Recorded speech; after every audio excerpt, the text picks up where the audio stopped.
So let's start our lecture number 6 on electric charges and electric fields. Okay. So अभी तक हमारा जो भी डिस्कशन हो रहा था उसमें we have considered a body is charged. ठीक है, एक चार्ज बॉडी है, उसका इंट्रैक्शन कैसे हो रहा है थ्रू द जो चार्ज बॉडीज़ के बीच में because of charges how the interaction is happening. So that is we have study the Coulomb's law in that. और फिर then after that we have introduced another concept which is called electric field just to counter our limitation from the Coulomb's law. ठीक है, तो up until the last lecture हम लोग जो पढ़ रहे थे we were studying the concept related with the charge bodies, but in the realistic scenario most of our bodies are the neutral bodies. ठीक है, most of the bodies neutral होता है, matter neutral होता है हमारा, जिसमें positive और negative charges दोनों equal होते हैं. So now we are going to introduce a concept which is a simplest form of neutral body which we call a electric dipole. ठीक है, we have which we call a electric dipole, which is a simplest form of neutral body. In this we are having one single negative charge and one single positive charge separated by some distance. ठीक है, they will be separated by some distance. So that is what we are going to study today. Electric dipole, it is a simplest form of neutral body. ठीक है, so we are going to extend our discussion on this. Okay, what is this electric dipole? We are going to see why the dipole is needed, because I've already tell you most of the matters are neutral, so it is better to understand how the neutral body behave in the electric field, or if they are separated by a distance, if the charges are separated by a distance, then neutral body can also generate the electric field. So that also we are going to see. What is the dipole moment? That's a property of a dipole that we are going to see. What are polar and non-polar molecules, and how they are related with the dipole, how the dielectric field is related with dipole. So all these things we are going to see.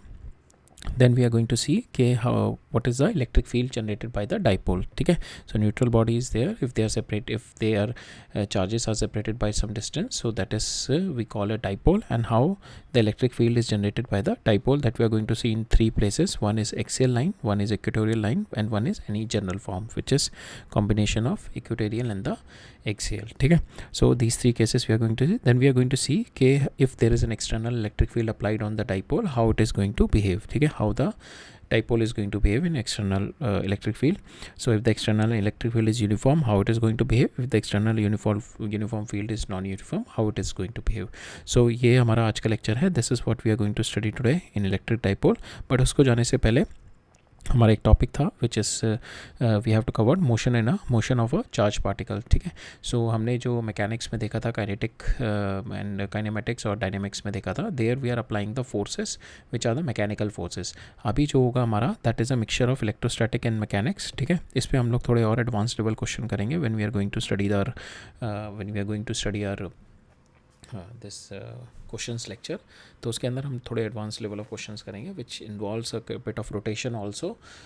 तो इसके अंदर हमारा क्या होगा, we are going to see the electrostatic forces. उस electrostatic forces की वजह से if there is a change in motion that we are going to study, and जो mechanical forces, either some mechanical forces will be there और there will not be any mechanical forces. Both the scenario we are going to consider only the electrostatic scenario in which only the electrostatic forces लग रही हैं particle के ऊपर, या फिर हम consider करेंगे बोथ इलेक्ट्रोस्टैटिक और मैकेनिकल फोर्सेस लग रही हैं पार्टिकल के ऊपर. In that case we are going to study the motion of a particle. ठीक है, so that is our scope. So we are going to study this from the questions only. So it is nothing but we have already studied the mechanics, हमने forces पढ़ ली. Here also we have studied the forces, electrostatic forces. So now we are going to apply it on the questions only. ठीक है, and the concept will be used of electrostatic and mechanics. अभी जो है हम लोग बिल्कुल base level of questions करेंगे. Advance level of questions we are going to cover up in questions lecture. There we are going to consider a bit of SHM part also. ठीक है, oscillation भी कर रहा है. Then we are going to consider a bit of rotation part also, and all those things we are going to consider. ठीक है, सो आज के लिए थोड़ा ईजी लेवल रहेगा हमारा. Okay, so we are going to cover up these two topics. So let us begin with our today's lecture number 6. So lecture number 6 का पहला हमने देखते हैं motion of a charged particle in uniform electric field. Uniform electric field का मतलब the field is not varying, so we can directly say कि the net force on the particle is uniform. So net force is Fe, okay, because if the particle is moving in uniform electric field, force will be in QE. QE, ठीक है. This will be the force and this force is accelerating the particle. So यहाँ से we can get the acceleration of the particle. Acceleration आ गई मेरे पास, acceleration एक parameter आ गया. From this acceleration I can, if the particle is having a QE by m, if the particle is having a uniform acceleration, we can apply the kinematics equation. All three equations we can apply, ठीक है. All three equation we can apply of kinematics in this when we have a uniform acceleration, ठीक है. वही s is equal to ut plus half at square, v square is equal to u square plus 2as, and the third one is v is equal to u plus at. So all three equation we can easily apply it here. So let us start that. So question से start करते हैं. पहला question है मेरा, कह रहा है uniform electric field exist between the two metal plates, one is negative and other one is positive, ठीक है. दो मेटल प्लेट हैं, positive negative. The plate length is L, this length is L, it's given, and the separation between the plate is T, it's given. An electron and a proton start from the negative plate. Okay, so electron and proton start from the negative and the positive plate respectively. So electron will start from the negative plate and the proton will start from the positive plate respectively and go to the opposite plates. Which one wins the race? So they both will move in this direction. So basically mera, when we are given electric field exists, electric field is in this direction. So negative, अगर मेरा positive charge है तो उसके ऊपर मेरा force इस direction में लगेगा QE, और नेगेटिव चार्ज है so it will be opposite to the direction of my electric field. So electric field इस डायरेक्शन में, फोर्स इस पे ऐसे लगेगा E, ठीक है. Now we have to find out कि ये यहाँ से यहाँ तक कितनी देर में पहुँचेगा. We can directly apply the, because my electric field is constant, so my acceleration will be constant, so we can directly apply the kinematics equation in this, ठीक है. हम अप्लाई करते हैं and we'll see who is going to win the race. So force is my QE, mass into acceleration, so m into a is been, so इसको जो move करा रहा होगा m into a is my electrostatic force is QA. acceleration मेरी आ गई यहाँ से QE by m, ठीक है. यहाँ से ये जो s, now we'll apply the second equation of kinematics. sy is equal to ui plus half at square. ui is my 0, so this condition will be 0. this is my given sy is t is equal to 1 by 2, a की y की value डाल दी मैंने यहाँ से, QE by m. now my distance is related with my, so I have to find out the time, who will win the race. Time की equation निकाल दी, that comes out to be equal to 2md by QE. So यहाँ पे we can see time is directly proportion, d सब में दोनों में same होगा, पॉजिटिव नेगेटिव के लिए ई भी सेम होगा और क्यू भी. Only thing which is differented is the mass of electron is different with the mass of proton. So time is directly proportional to root of m. So यहाँ पे मेरा I know mass of electron is less than mass of proton. So we can say time period जो लगेगा electron को कम लगेगा ऊपर जाने में और प्रोटॉन को ज़्यादा लगेगा. So time period of electron is less than time period of proton. Okay, now next case देखते हैं. उसमें क्या कह रहा है, electron and a proton start moving parallel to the plates towards the end towards the other end from the midpoint of the separation of the plate at one end of the plate. ठीक है, यहाँ से कह रहा है कि one and से start कर रहे हैं from the mid point, they are going towards the other point. ठीक है, दोनों मिड पॉइंट से स्टार्ट कर रहे हैं, पॉजिटिव एंड नेगेटिव. अब जो नेगेटिव होगा इस डायरेक्शन में मेरा इलेक्ट्रिक फील्ड है, इस पर फोर्स ऊपर लगेगा तो it will move in this direction. ठीक है, और जो पॉजिटिव होगा, पॉजिटिव पे इस डायरेक्शन में फोर्स लगेगा, सो it will move in this direction. ठीक है, so it will move in this direction जो मेरा पॉजिटिव होगा. Now we have to find out which of the two will have greater deviation when they will come out, और condition दे रखी है when they have the same initial velocity, when they have the same initial kinetic energy and when they have the same initial momentum. इन तीनों cases में we have to find out कि y और yp कितना होगा. That means this vertical separation कितना होगा from this center line. ठीक है, ये इलेक्ट्रॉन का हो गया, प्रोटॉन का. We can easily get it. So this total time period इसको यहाँ से यहाँ तक जाने में कितना लगेगा. So if we are having the initial velocity, we consider UE for electron and UE for proton. ठीक है, UP for proton. So यहाँ पे इसको टोटल कवर अप करने में टाइम कितना होगा, पीरियड लगेगा L डिवाइडेड बाई U. हम लोग जनरलिस्टिक सिनारियो निकाल लेते हैं, and there will apply the UP and basically we know only the velocity we can, because all this is related to mass and velocity, this is also related with mass and velocity, this is only related to velocity. So what we can do, we can find out the relationship between this y and in terms of this mass and velocity. ठीक है, उसके लिए क्या करते हैं, this y is nothing but my it is nothing but my y is equal to ut plus half at square, ut plus half at square. So y u is my So an electron start paralleling towards each other from the midpoint on the other end. Which of the two has the greater deviation to commit? ठीक है, y is equal to ut plus half at square. We put the value of acceleration. Acceleration is my qe by m. ठीक है, now I have to put the value of time. तो time period कितना लगेगा इसको यहाँ से यहाँ तक जाने में? Suppose my average velocity is my u. ठीक है, if my average velocity is u, so total time period कितना लगा इसको यहाँ से यहाँ तक? So l by u is my the time period. ठीक है, टाइम पीरियड यू हम लोग अभी एक कॉमन लेके चल रहे हैं, वी आर नॉट कंसिडरिंग. और u initial is my zero, पर u final some velocity will be there. So we can say के basically it is having the initial horizontal velocity होगी. ठीक है, because vertical velocity it is going to u y is 0. ठीक है, vertical velocity is 0 in both the case. Some horizontal velocity will be there. So horizontal velocity suppose ue and up है. ठीक है, ue and up is the horizontal velocity x में. ठीक है, this is my velocity ux, horizontal velocity. तो दोनों particle को अगर हम देखें, इसको यहाँ टोटल टाइम पीरियड आने में कितना टाइम लगेगा? तो l length divided by u is my, you can take electron and proton के अलग अलग. ठीक है, टाइम पीरियड मेरा ये लग गया. Now I put this value in the second equation. y is equal to ut plus half it square. ut में u इनिशियल कितने हैं दोनों का? y डायरेक्शन में 0 है, so that component will get 0. तो यहाँ पे y आ गया मेरा half a t square. t की वैल्यू मैंने पुट कर दी u बाई v, जो इनिशियल मेरी हॉरिजॉन्टल वेलोसिटीज थी. नाउ अब इसको मैंने I just put it in the form of m electron और प्रोटॉन की फॉर्म में रखा, एंड इलेक्ट्रॉन एंड प्रोटॉन की फॉर्म पे. So this is my relationship come up y e divide by y p is equal to m p. So this is y e, so this is an inversely proportion. So y e m e और u e का square और y p is my m p और u p का square. तो ठीक है, it is an inverse relation आ गया यहाँ पे.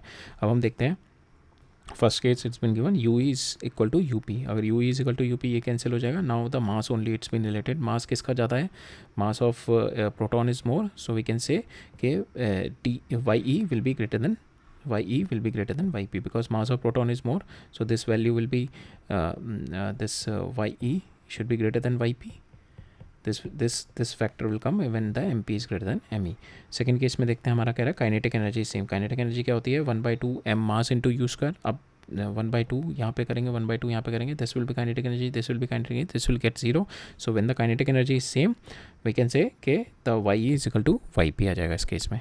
थर्ड रिलेशनशिप कह रहा है मेरे को initial moment, same initial momentum. Initial momentum का मतलब पहले कि दोनों की momentum means m p u p is equal to m e u e. ठीक है, इनिशियल मोमेंटम सेम है. तो यहाँ पे एम पी यू पी बाहर कर लेंगे, यहाँ पे आ जाएगा यू पी और नीचे आएगा यू ई आ जाएगा. ठीक है, और एम यू ई और एम पी कैसे रिलेटेड है? फ्रॉम द मोमेंटम यहाँ से. सो यू पी और एम पी रिलेटेड है m e divided by m p. ठीक है, सो यहाँ पे आ जाएगा y e divided by y p is equal to m e divided by m p. ठीक है, m e divide by m p. So यहाँ पे क्या है? Mass of electron is less than mass of proton, so that means this value will be less than 1. So यहाँ पे अगर इसको y को इधर ले जाएंगे, so y e comes out to be less than y p इस case में. ठीक है, y e comes out to be less than y p. Okay, so तीनों केसेस देख लिया हमने. इनिशियल वेलोसिटी अगर मेरी इक्वल है then in that case y is equal to y p. अगर मेरा काइनेटिक एनर्जी सेम है तो दोनों में y is equal to y p आएगा. अगर मेरा मोमेंटम दोनों का सेम है, इनिशियल मोमेंटम दोनों का सेम है, इन that case this deviation of proton will be more than deviation of electron. Okay, so that's the question. Next देखते हैं. नेक्स्ट क्वेश्चन में कह रहा है कि इट इज़ दो प्लेट्स हैं, दोनों के बीच में जो इलेक्ट्रिक फील्ड है that is my electric field 10 to the power 3 and electron has been projected at an angle of 45 degree. So it seems to be a case of projectile only. ठीक है, because it is having some this speed also vertical और horizontal. यहाँ पे electric field इस direction में, इस पर जो फोर्स लग रही होगी that will be in this direction. ठीक है, इलेक्ट्रॉन पे क्यू ई इस डायरेक्शन में acceleration, q E by M इस डायरेक्शन में एक्सेलेरेशन लग रहा होगा. ठीक है, so because it will be opposite to the electric field ना, नेगेटिव हमारा इलेक्ट्रॉन है. So it is simple case of your projectile के यहाँ से आप अगर if you are throwing a ball, so इस पर हमेशा g will be falling downward. So इसका vertical velocity will keep on changing, horizontal velocity vertical velocity will keep on decreasing. पहले यहाँ से यहाँ तक, फिर will increase from here to here. So here also we can say कि इसकी जो यू वाई वाला फैक्टर है, u y will keep on decreasing, it will get 0 up to the highest point. तो हमारे को यही निकालना है कि वी मैक्स कि कितना होगा यहाँ पे मेरा, ये वी मैक्स कितना होगा कि it should not hit the upper plate. So that means जैसे यू आई, इसका जो यू आई होना चाहिए वो हाईएस्ट पॉइंट पे जाके शुड बी ज़ीरो, ठीक है, u y should be zero at the highest point. So that logic we are going to apply. So यहाँ से एक्सेलेरेशन हमने निकाल लिया. Acceleration is my electron q, q मेरा चार्ज है, that is 1 electron, electron into e divide by m, mass of electron. अब यहाँ पे हमारा जो कॉन्सेप्ट लगेगा, u y means at the highest point it will get zero, ठीक है, and it should get zero, और it should get zero at 2, और it should be lesser than 2 centimetre पे ही इसकी जो वर्टिकल वेलोसिटी है that should get zero. Then only we can say the particle will not hit this plate. Okay, so now we'll apply the third law of kinematics, third equation of kinematics. So vy square is equal to uy square plus 2ay sy. यहाँ पे मेरी final velocity we are putting it 0. initial velocity मेरी y में कितनी है, u by root 2, और यहाँ पे acceleration is opposite of that. अगर u मेरा ये पॉजिटिव है, एक्सेलेरेशन इज नेगेटिव, सो यहाँ पे ये वाला जो होगा ये माइनस में आएगा, ये y, सो ये इधर आ जाएगा, so it will be positive. So यहाँ से ये आगे मेरी यू वाई स्क्वायर, सो इसका यू वाई रख दिया मैंने, root of 2 acceleration into s y, ठीक है. अब यहाँ से will find out the value of u, we know the value of e and m, and we put the value s y पता हमारे को 2 centimetre, we put the value, we got the value of u s, कि इतना value होनी चाहिए मेरी initial velocity, then it will not going to hit the upper plate. Okay, now will see another question. इसमें क्या कह रहा है कि whether this set of electric field is possible और not. So that we are going to find out. So we know conservative forces के बारे में.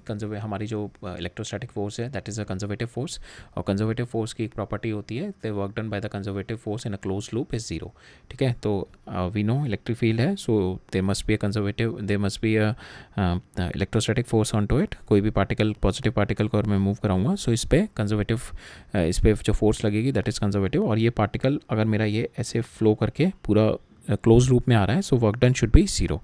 अब देखते हैं इसका. सो that is what conservative forces, work done in the close loop should be zero. अब हम देखेंगे यहाँ से यहाँ तक तो दोनों का ज़ीरो होगा, ये वर्टिकल वाला, ठीक है, because it is moving, the force is vertical, force का इस डायरेक्शन में होगा और इस डायरेक्शन में फोर्स होगा. इस डायरेक्शन में जो फोर्स होगा that is going to increase the work done WA to WB, ठीक है. बट यहाँ पे देखेंगे हमारी जो इलेक्ट्रिक लाइन्स ऑफ फोर्सेस हैं दैट आर नॉट डेंस, तो यहाँ पे electric field will be lesser, और यहाँ पे देखेंगे electric field will be more, so यहाँ पे my force will be more, my work done will be more, that means कि ये वाला जो वर्क डन है is not equal to this work done. So work done of AB is not equal to work done of CD, because force जो होगा मेरा electric field यहाँ पे ज़्यादा डेंस है, ठीक है, ज़्यादा डेंस है. That means work done in this from C to D will be more than work done from A to B. So ये दोनों तो ऑलरेडी ज़ीरो है, और कंजर्वेटिव फोर्सेस में क्या होना चाहिए, इन चारों का ज़ीरो होना चाहिए. जब ये दोनों इक्वल नहीं है, दैट मीन्स कि वी कैन से कि this set of field can not exist. So because here my work done in the closed loop is not coming out to be zero, so this set of field will never exist. Okay, अब ये next question है, इसमें मेरे को बताना है कि Q by m किसका हाईएस्ट होगा. Q by m means charge by mass ratio किसका हाईएस्ट होगा. ये 3 कंडीशन दे रखी हैं. So we have just given the deviation किसका है, ठीक है. सो डेविएशन के बेसिस पे कौन सबसे ज़्यादा, ये इसमें y किसका सबसे ज़्यादा आ रहा है, वी कैन से कि उसका ही सबसे ज़्यादा Q बाई एम होगा. सो y क्या है मेरा, यहाँ पे तीनों को हॉरिजॉन्टली फेंका मैंने, तो तीनों की initial vertical velocity will be zero. So y comes out to be is equal to 1/2 AT square. A को मैंने रखा है, A is what my m into A is equal to QE by m. Acceleration आ गया, acceleration आ गया मेरा QE by m. Put the value of QE, Q by m निकालना है मेरे को, ठीक है. y is directly proportional to Q by m, जिसका Q बाई m ज़्यादा होगा, चार्ज बाई मास रेशियो जिसका सबसे ज़्यादा होगा, so that will be having the more deviation. So इसमें सबसे ज़्यादा किसका है, इसका 3 का y सबसे ज़्यादा है. So we can say charge by mass will be highest for 3 only. Okay, so that's been asked in this question. Now next question देख लेते हैं. नेक्स्ट क्वेश्चन में क्या कह रहा है कि मेरे पास 2 पैरेलल प्लेट्स से रखी हैं, इसके बीच में इलेक्ट्रिक फील्ड सेटअप है, and we are horizontally throwing the particle in this direction, ठीक है. we not go horizontally, we are throwing in this direction.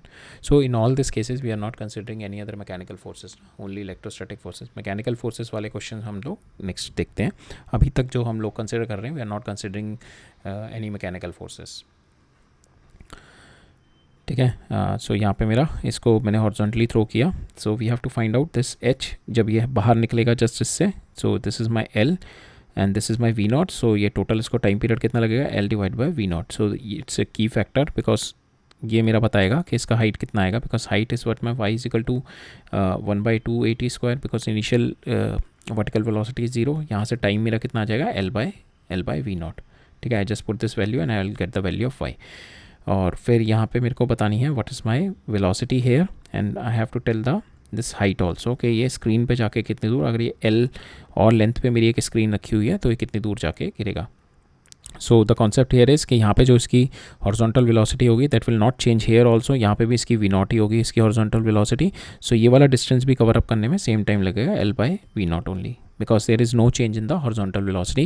The field is vertical at all place, the field is vertical, only vertical velocity is going to change. So यहाँ पे negative particle है, so field नीचे है तो इस पर force will be here, force इस पर हमेशा ऐसे लगती रहेगी। ठीक है, जो मेरा पार्टिकल मूव करेगा उस पर फोर्स, जैसे यहाँ से ये पार्टिकल जा रहा है इस पर फोर्स हमेशा ऊपर डायरेक्शन में लगती रहेगी हमेशा। ठीक है, तो यहाँ तक फोर्स लगेगी, यहाँ पे जो उसकी वेलोसिटी वी वाई निकल के आएगी because of this V Y into मैं टाइम डाल दूंगा तो that will give me this H T. ठीक है, that will give me this H T. So not H नहीं देगा, that is going to give me this my H minus H दे देगा और मेरे को टोटल निकालना है। So I will just add the H into this वाले में, और यहाँ से कैसे आएगा वी वाई इंटू जो मेरा टाइम पीरियड हमारा क्या आएगा, क्योंकि हॉरिजॉन्टल वेलोसिटी सेम है तो time period will be l divided by v naught रहेगा इस वाले केस में भी l by we naught. So concept analyse कर लिया हमने क्वेश्चन को। नाउ विल डू कि एच कितना होगा मेरा, this is nothing but by 1/2 AYT²। Time क्या होगा मेरा यहाँ से यहाँ तक ट्रेवल करने में, एल बाई वी नॉट, यहाँ पे मैंने टाइम डाल दिया एल बाई वी नॉट और q E by m, I have got the value of my h. अब मेरी यहाँ पे वेलोसिटी कितनी होगी, हॉरिजॉन्टल वेलोसिटी तो मेरी सेम रहेगी, वर्टिकल वेलोसिटी में चेंज आएगा, और वर्टिकल वेलोसिटी क्या होगी मेरी, v is equal to u plus a t. ये मेरा 0 हो जाएगा, और जो मेरी ये हो जाएगी ए क्या है मेरा, क्यू ई बाई एम, और टाइम पीरियड कितना है मेरा, एल बाई वी नॉट। ठीक है, so that is my velocity after time t, that is my velocity. So that we are going to put this is my velocity in y direction after time t. ठीक है, so this my y velocity, this my x velocity will be constant. अब मेरे को निकालना है यहाँ से यहाँ तक का टाइम पीरियड भी सेम रहेगा एल बाई वी, और अब मेरे को एच ये निकालना है कि दिस एच निकालना है, टोटल एच। तो मैं यहाँ से यहाँ तक का ये एच निकाल लेंगे पहले this is nothing but my v Y into t. ठीक है, ये मेरी वी वाई कितनी है मेरी, q E by m into l by we naught. ठीक है, इंटू टाइम पीरियड कर दिया मैंने। ठीक है, इंटू टाइम पीरियड कर दिया, दैट विल गिव मी ये वाली हाइट, यहाँ से यहाँ तक की हाइट दे देगा, और इसमें मैं ये वाली नीचे वाली हाइट ऐड कर दूंगा, this h I add and I get the value of total h. Okay, so that is what we have to do in this question. Next question देखते हैं। अब हम कंसिडर करेंगे other mechanical forces also, we are going to consider, we are not limiting ourself to the electrostatic forces, now we are going to consider the gravitational forces also, frictional forces also, centripetal forces also, will see the examples of that. ठीक है, तो question को किसी भी तरीके से complicate किया जा सकता है, so will see some more complicated motion in the coming lectures. So इस वाले क्वेश्चन में क्या कह रहा है, पार्टिकल है मेरा, ये ओरिजिन से थ्रो किया, इसका चार्ज है, इसका चार्ज बाय मास दे रखा है, क्यू एन एम दे रखा है, इसको यहाँ से वी नॉट वेलोसिटी से थ्रो किया एट एन एंगल अल्फा। ठीक है, सो इसका यू एक्स आ गया वी नॉट कॉस अल्फा, ये आ गया यू वाई आ गया V naught sine alpha. Electric field दे रखा है, that is also not vertical और horizontal, that is also at some angle. So इसके भी दो मेरे डायरेक्शन बन जाएंगे, E X and E Y. ठीक है, सो दो ये हो गया मेरा ई साइन बीटा इस डायरेक्शन में इन ए एक्स डायरेक्शन, और ए वाई डायरेक्शन में आ गया मेरा ये e cos beta, but a y में मेरा यहाँ पे ग्रेविटेशनल फील्ड भी है, सो वी कैन से कि A Y will comes out to be E cos beta plus g, ये दोनों आ जाएंगे मेरे। ठीक है, because g is also in this direction and E cos beta is also there, horizontal में मेरे ये आ जाएंगे। Now will just have to apply the we have to find out the time of flight. Time of flight का मतलब है यहाँ से जाके यहाँ गिर जाएगा, that means S Y is my 0। ठीक है, एस वाई 0 रख के I will find out the time of flight, that is U Y T plus 1/2 AYT²। A Y कितना है मेरा, A Y we take this A Y. ठीक है, this my A Y, this is my electric field is my Q E by M, इस direction में sine cos theta आ गया, so this will B cos theta, it's not sin theta, so this will be cos theta. Just a second,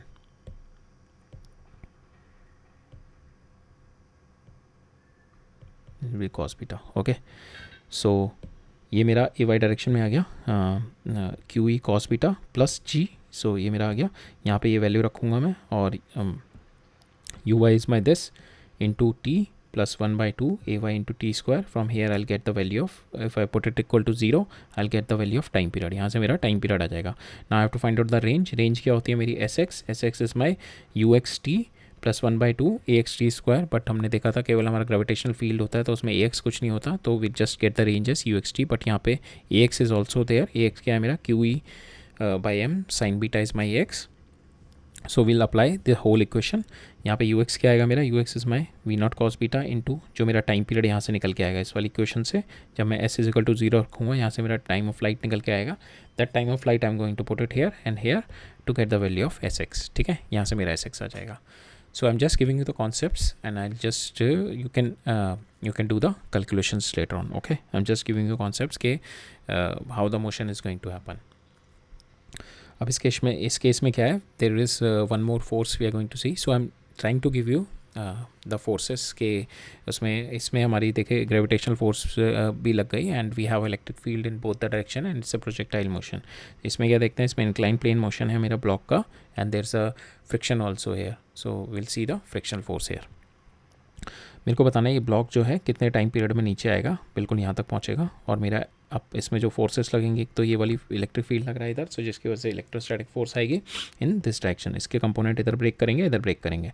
ठीक है, जो ये वाला component आएगा, ये वाला component is going to push down this block और जिसकी वजह से इसका नॉर्मल बढ़ जाएगा. ठीक है, तो यहाँ पे मेरा mg आएगा, एक mg का कंपोनेंट ही आएगा, एक mg का कंपोनेंट ही आएगा. ठीक है, और एक मेरा नॉर्मल आएगा. नॉर्मल क्या हो जाएगा मेरा, so will now put across the forces on this point and we have to find out कि यहाँ से यहाँ तक कितने टाइम पीरियड में पहुँचेगा. सो दिस इज माई s ये h दे रखा है, सो s will be my so sine 30 degree is my h by s की वैल्यू आ गई मेरी h by sine 30 degree, h by sin 30.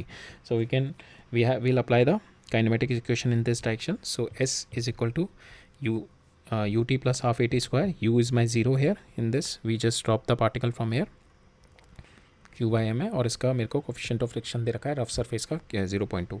अब मेरे को यहाँ पे जो मेरा दिस इज़ माई mg अब का will break down the forces. ठीक है, इस पार्टिकल पे mg ये लग रहा है, इसका component mg sine theta, mg cos theta इधर आ जाएगा. q इस डायरेक्शन में मेरा, इसके भी दो कंपोनेंट आ गए, q cos theta and q sine theta. और ये टेंडेंसी ये नीचे मूव कर रहा है, that mean friction will be above. So मेरा इस डायरेक्शन में जो इसको अपोज करेगा friction plus q cos theta जो इसका होगा, प्लस इस डायरेक्शन में मेरा mg sine theta is my driving force. So net मेरी एक्सेलेरेशन आ जाएगी इस डायरेक्शन में g sine theta minus, so इस डायरेक्शन में जो मेरी फोर्स आएगी mg sine theta minus F minus q cos theta. ठीक है, अब ना यहाँ पे जो f होगा मेरा is nothing but mu into n. N क्या है मेरा, this one total.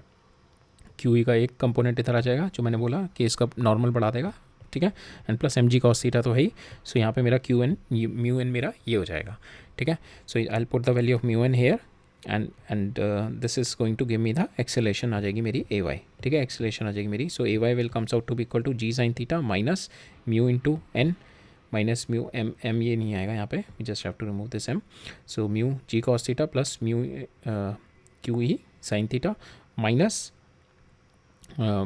this qe cos theta, this one. ठीक है, so ये दोनों कंपोनेंट आ गए ना, f और इसके minus qe cos theta. this is my driving acceleration in this direction. we just put the value here. ठीक है, and from here we can calculate the time. s मुझे पता है h by sin 30, s is my h by sin 30, h by sin 30. यहाँ पे मेरे को a मिल गया, a from here I have got out and we can calculate the value of t. okay, right. now we'll see this last question देखते हैं motion का. बहुत question बन जाएंगे मोशन के ऊपर कि जितना मर्जी कॉम्प्लिकेट कर दो आप फोर्सेस लगा के, but will see some more questions in the later part. अभी के लिए हम लोग ये लास्ट क्वेश्चन देख के रैप अप करते हैं. फिर then after that we are going to study the dipole. तो यहाँ से मेरे को बोल रहा है कि एक पार्टिकल है which is connected with this string and we are giving at this top point इसको we have given the v velocity and it is doing a circular motion. ठीक है, circular motion और इसके अंदर एक इलेक्ट्रिक फील्ड है is in this direction. ठीक है, नॉर्मल सारा वही हमारा लगेगा, फोर्सेस और वर्क एनर्जी थ्योरम लगा के करेंगे. एक और बस कंपोनेंट ऑफ फोर्स आ गया मेरा इलेक्ट्रिक फील्ड. ठीक है, और एक और चीज़ रखिए मेरे को, जो t at the bottommost point is my 15 mg. ठीक है, at this bottommost point tension is my 15 mg, 15 times of my weight. Okay, so these two equation has been given. We have been asked to find out the value of VA. So मेरे को T इधर दे रखा है, ठीक है, यहाँ से मैं I can apply the centripetal force equation along this direction and I can relate with this T A. ठीक है, यहाँ से मेरे को जो इक्वेशन मिल जाएगी V2 की मिल जाएगी और फिर मैं यहाँ से यहाँ तक का वर्क एनर्जी थ्योरम लगा दूंगा to relate with my V1 and V2. V1 and V2 को रिलेट करने के लिए work energy theorem and V2 को all my given parameters like tension mg में रिलेट करने के लिए I will apply the force equation here. So यहाँ पे पहले फोर्स इक्वेशन लगाते हैं. Centripetal force will be in this direction. और फोर्सेस कौन कौन सी लगेगी? तो टेंशन आ गई मेरी, एक QE आ गई इस डायरेक्शन में, this is a positive charge, एक mg आ गई इस डायरेक्शन में. So now my centripetal force will B QE plus TA because at the bottommost point we are given 15 mg. ठीक है, so we just put the value here, QE plus TA minus mg, here minus mg is my mv2 square by L. ठीक है, ये मेरी centripetal force आ गई. That will be equal to my centripetal force in तीनों का net. ठीक है, mv स्क्वायर बाय L. यहाँ से जो मेरा आ गया, I just put the value of TA की वैल्यू मैंने 15 mg डाला and from here we have got the value of V2 square डाल दिया मैंने. ठीक है, इसको L को मैंने मल्टीप्लाई कर दिया, mv2 स्क्वायर आ गया. ठीक है, because I know it is going to come in my work energy theorem. अब वर्क एनर्जी थ्योरम लगाई मैंने इस B से A तक में. B पे क्या थी मेरी initial kinetic energy is half mv square.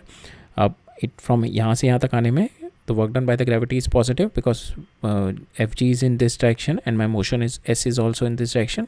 So mg यहाँ से work done by the gravity और total displacement कितना हुआ मेरा इस point का, it is my 2L. ठीक है, L ये है. Now work done by the electrostatic force QE ये है. So electrostatic force is in this direction, F into E, and my displacement is in this direction. So work done by electrostatic force will be negative here. So minus Q into E is my electrostatic force और कितना displacement हुआ 2 into L. ठीक है, so this is my work done by electrostatic force is equal to my final kinetic energy at this point is my half mv square की value मेरी already यहाँ पे है. Just put the value here. ठीक है, and from here we can get the relationship in between, we can get the value of V1 and with all the parameters that we have been given. Okay, so that is been asked to find out in this question. Okay, now we'll move on to our next topic, which is supposed to be our primary topic for today, is our electric dipole. ठीक है, electric dipole देखते हैं. Why we need to study the electric dipole? Because matter is mostly neutral. Most of the substances in the matter it's mostly neutral. ठीक है, उसमें number of electron is equal to number of protons होते हैं. But अभी तक हम लोग की जितनी भी स्टडीज़ कर रहे थे, it is on the basis of charge particle. Charging जो होती है it's a special case, like friction की वजह से चार्जिंग हो जाए, या you supply the charges through induction और कंडक्शन सप्लाई कर दो charges. But most of the body in the natural case is a neutral bodies. ठीक है, neutral charge distribution. And dipole is nothing but is a simplest model of neutral charge distribution. So basically dipole होता क्या है? When two charges of equal strength they are separated by some small distance. ठीक है, ये distance will be small. ठीक है, they are separated by some small distance. We say it is 2a, it is separated by a small distance. So that is what we call a dipole. So if you say plus q and minus q, they are separated. So इनका जो net charge है that is 0. net charge तो 0 है इनके ऊपर, but still they get affected by the electric field. So to study that effects, we are studying the dipole. Because again here the matter is if you see this thing, it is a neutral body है तो इसके, but still it is having the electric field. Still because of this neutral body it is having the electric field. Why? Because the positive and the negative charge are separated by some distance. Because of that distance will be having some electric field. अगर ये positive और negative का दोनों के centre coincide कर रहे होते हैं एक ही पॉइंट पे, then we can say if this दोनों के बीच का distance will be 0, then in that case we can say कि there will not be any effects. There will be external electric field के कुछ एक इम्पैक्ट आएंगे इसके ऊपर, but it will not produce any electric field. Because will see कि dipole moment 0 हो जाता है उस केस में. So and how the electric field is depending on the dipole moment, will see that. So but अभी के लिए इतना समझ लो कि it is a simplest form of your neutral body जो कि एग्जिस्ट करती है. Simplest form of neutral charge distribution, because most matter is electrically neutral. Still they react with electric field. We have to find out how they are responding to the electric field. Because of the charge separation, ठीक है, still they because of the charge separation.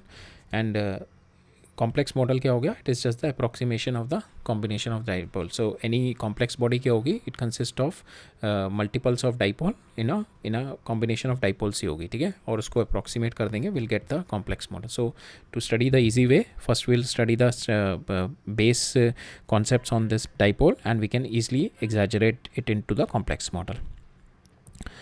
So basically dipole moment क्या, हमारा जो dipole होता है, it is a system of two equal and opposite point charges separated by the small finite distance, ठीक है. So दो equal and opposite charges, negative positive, they are separated by the small finite distance. This value is very small, ठीक है, this 2L is very small, it's not a big value, it is very small.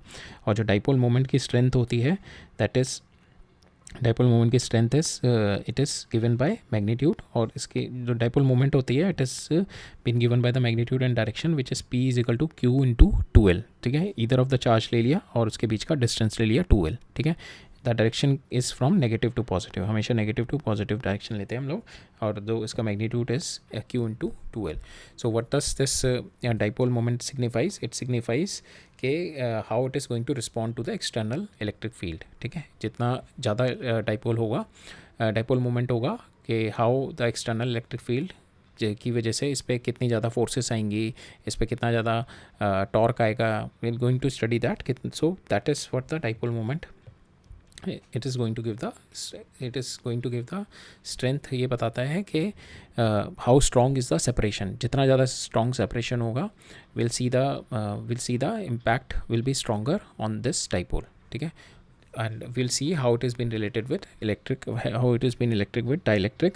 And dielectric is our major part of study in the capacitor, और जितना भी हमारा insulating medium होता है, that is a major part of our study. So because this dipole moment is having the impact on the dielectric, so that's why we will study we have a very special concern on the dipole moment. And I think this part is left over. So for instance, so this we will relate it with this polar and non-polar. So as I've told you, our mostly the matter is neutral. Our atoms, material, they are totally neutral. How they are going to react to how they are going to respond to the external electric field, that is going to help us once we study the electric dipole. So that is why there is a requirement of studying the electric dipole. Electric dipole होता क्या है मेरा, when two equal and opposite charges separated by the small distance 2L. Here in this case we are taking 2L. L also you can take, D also you can take, any distance, but it is a distance between these two. So the dipole moment क्या होता है, either of the charge into 2L, और इसकी direction क्या होती है, from the negative to positive.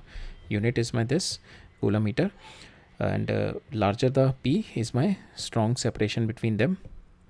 Now will see के अगर ये लार्जर डाइपोल मोमेंट होता है, कि how it is going to impact the dielectric, ठीक है. And dielectric is our major point of study in capacitors. And whenever the charge has been stationary, so in the insulating medium, so there we have to study the dielectrics. and दो charges के बीच में जो forces का impact होता है, that got also affected by the dielectric. So and because of this dipole moment, this dielectric value will get changed. Let's see. So first we are going to study this polar and non-polar molecules, ठीक है. Polar और non polar molecules क्या होते हैं, polar molecules क्या होते हैं, उसके अंदर ऑलरेडी मेरे जो है ना, बेसिकली पोलर मॉलिक्यूल है इसके अंदर already charge positive and negative naturally it is not coinciding, ठीक है. It is like there is a already natural separation between them. For instance in H2O if we see, so H2O के अंदर this is my positive, this is my negative separation. So negative और positive के बीच में already their centres are not coinciding, so there is a electric dipole between them. So dipole is from negative to positive इस direction में. Here also in this direction net dipole moment for the water molecule is this, ठीक है. और जो ये because their centers positive negative are not coinciding, it is coming from because of electronegativity, okay. Because oxygen is more electronegative than hydrogen, so in that case it is pulling more of the electron towards its side, ठीक है. So because of that positive और negative के जो centers हैं that got shifted, so this set of molecules is already having the permanent dipole, ठीक है. Without even external field, they itself within the molecule they are having the permanent dipole, ठीक है, external field के अलावा भी they are having the dipole, और external field में इसको रख दिया, so their dipole moment is going to get increase, ठीक है, एक्सटर्नल फील्ड में रखते ही. So now if we see polar molecule क्या होते हैं, their positive and negative are not positive and negative are not coinciding, ठीक है, first thing is that. Second thing is they already have permanent dipole moment, permanent dipole moment होती है इनमें already. Permanent dipole moment का मतलब है without any, there is no, हम लोगों ने अभी इसको इलेक्ट्रिक फील्ड के अंदर भी नहीं रखा, still they are having the permanent electric dipole, ठीक है, because their centres are separated, ठीक है. And the example for this is H2O, HCl, NaCl, all this molecules we can say they are having the permanent electric dipole. Non polar molecules क्या होते हैं, non polar molecules जहाँ पे जिनके positive और negative दोनों, सो this is my positive negative दोनों coincide कर रहे हैं, ठीक है. तो दोनों कोइंसाइड कर रहे हैं, दोनों के बीच में distance is zero, so we can say in this case there is permanent dipole is zero. In this case permanent dipole is zero, ठीक है. इस केस में परमानेंट डाइपोल मेरा जीरो होता है in my non polar molecules. So polar molecules are can be easily, they are good solvents. So non polar molecule में so the problem is के they are coinciding, so इनके positive negative coincide करते हैं दोनों के, so they are not separated, so permanent magnetic moment is zero, but it can be when they also put in external electric field, तब इनके बीच में हल्का बहुत सेपरेशन आ जाता है पॉजिटिव एंड नेगेटिव के बीच में, ठीक है, थोड़ा बहुत सेपरेशन आ जाता है, पार्शियल पोलराइज्ड हो जाते हैं, पार्शियल इनके बीच में डाइपोल मोमेंट हो जाता है when they put in a strong electric field, ठीक है. देन इन दोनों का सेंटर है वो थोड़ा थोड़ा दूर हो जाता है, जहाँ अभी तो कोइंसाइड कर रहा है दोनों का centre, then it got separated, but it is in the external electric field. इसके अंदर इंड्यूस पोलराइजेशन आता है, ठीक है. सो पोलराइजेशन, अगर मेरे को पोलर मॉलिक्यूल और नॉन पोलर मॉलिक्यूल को मैंने दोनों को अगर मैंने एक्सटर्नल इलेक्ट्रिक फील्ड में रख दिया, तो पोलर की जो मेरी नेट डाइपोल मोमेंट आएगी, एक तो इसकी परमानेंट डाइपोल मोमेंट जो होगी वो होगी, प्लस इंड्यूस्ड डाइपोल मोमेंट आएगी, दोनों डाइपोल मोमेंट ऐड हो जाएंगे. नॉन पोलर में क्या होगी, मेरी पास इंड्यूस्ड डाइपोल मोमेंट आएगी, बस वही रहेगी, परमानेंट उसकी ऑलरेडी नहीं है, ठीक है. So already in a natural existence polar molecule में क्या होता है, because of electronegativity their positive and negatives are not coinciding, because of that they have a separation between positive and negative, and because of that they have a permanent electric dipole. यहाँ पे permanent electric dipole नहीं होता, that is the difference between them. So for instance यहाँ पे देखेंगे कि ये positive negative they are not coinciding, so whenever it is put in the electric field, जब भी इसको इलेक्ट्रिक फील्ड में रखेंगे, so it get coincided, it get polarise like this, positive negative, it get first of all it arrange in a proper manner and their separation will be like this, ठीक है, negative positive. So now there's a induced dipole moment into it, ठीक है, now there's a induced dipole moment into it. So अभी क्या है, ये randomly separated थे, तेरा permanent dipole moment था अभी तक इसमें, now there's a induced dipole moment also in this, because ये सारा नेगेटिव चार्ज इधर आ जाएगा और ये सारा पॉजिटिव चार्ज इधर आएगा, जिसकी वजह से नेगेटिव और पॉजिटिव की वजह से there will be an induced dipole moment. ये molecule will get polarized, this molecule will get polarized and there will be induced dipole moment into it, ठीक है. सो अब इस वाले मॉलिक्यूल का एक तो परमानेंट सबका डाइपोल मोमेंट है, ठीक है, और प्लस इंड्यूस्ड डाइपोल मोमेंट दोनों ऐड अप हो जाएंगे. अब how it is related with dielectric, dielectric क्या होता है, मेरा property of dielectric is to counter the electric lines of force, ठीक है. अगर मेरा ये डाइलेक्ट्रिक है, इसके अंदर जो मेरा इलेक्ट्रिक फील्ड है, so it will not let all the lines pass through it, ठीक है. इसमें कुछ एक lines, it will let the few lines only pass through it. जितना strong electric field, जितना strong insulating material होगा, it will not let all the lines pass through it, ठीक है.